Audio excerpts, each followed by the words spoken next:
Hello friends, स्वागत है आपके अपने ही study channel study with Heman YouTube channel पर। तो आज हम देखने वाले हैं क्लास 12 का जो पॉलिटिकल साइंस राजनीति शास्त्र का पेपर हुआ है उसका सॉल्यूशन देखेंगे। तो वीडियो को लास्ट तक जरूर देखें।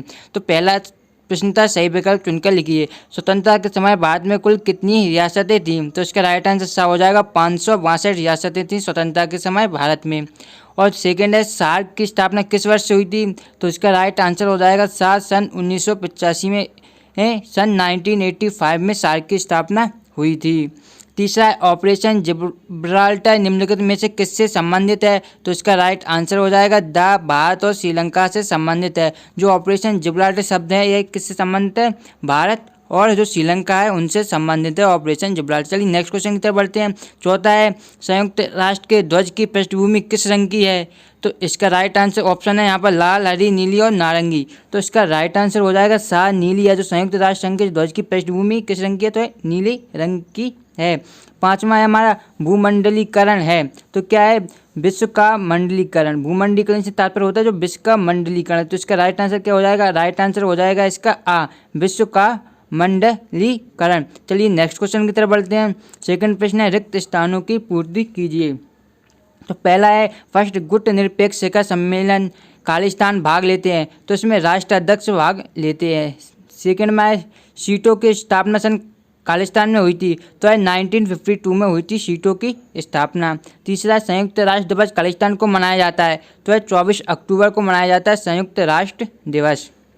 नेक्स्ट हमारा चौथा है, आधुनिकीकरण की पहली शर्त खालिस्तान है। तो यह संस्कृतियों के मध्य आदान प्रदान होना चाहिए, आधुनिकीकरण की पहली शर्त है।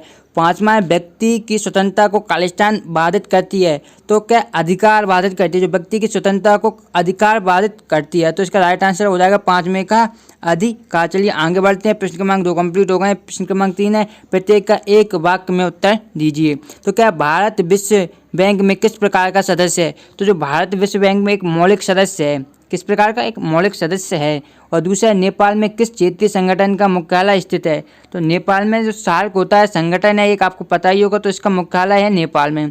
तीसरा है, संयुक्त राष्ट्र संघ का हृदय किसे कहा जाता है? तो सुरक्षा जो परिषद होती है उसे कहा जाता है संयुक्त राष्ट्र संघ का हृदय। और हमारा चौथा है, वैश्वीकरण को किस नाम से जाना जाता है? तो वैश्वीकरण को भूमंडलीकरण के जो नाम है इसे दिया गया है वैश्वीकरण को। पांचवा है, PWG का पूरा नाम क्या है? तो पीपल्स वार ग्रुप है। PWG का पूरा नाम या कह सकते हैं कि इसका फुल फॉर्म है पीपल्स वार ग्रुप। चलिए नेक्स्ट क्वेश्चन की तरफ बढ़ते हैं। हमारा प्रश्न क्रमांक 4 है। प्रश्न क्रमांक सत्य असत्य लिखिए। तो पहला है, गुट निरपेक्षता हथियारों की दौड़ का समर्थक है। तो यह असत्य है, बिल्कुल कथन असत्य है। दूसरा, सन 1950 में नेपाल में लोकतंत्र की स्थापना हुई। तो यह भी बिल्कुल असत्य है।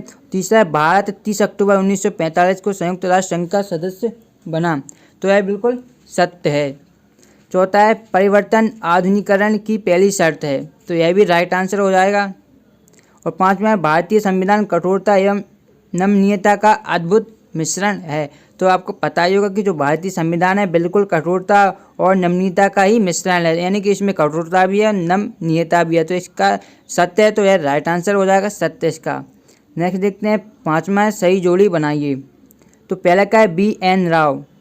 तो यहाँ पर इसका राइट आंसर हो जाएगा संवैधानिक सलाहकार थे VN राव। दूसरा है, सर्वेंट्स ऑफ इंडियन सोसाइटी। तो यह पुणे में है। तीसरा है, बालिका समृद्धि योजना।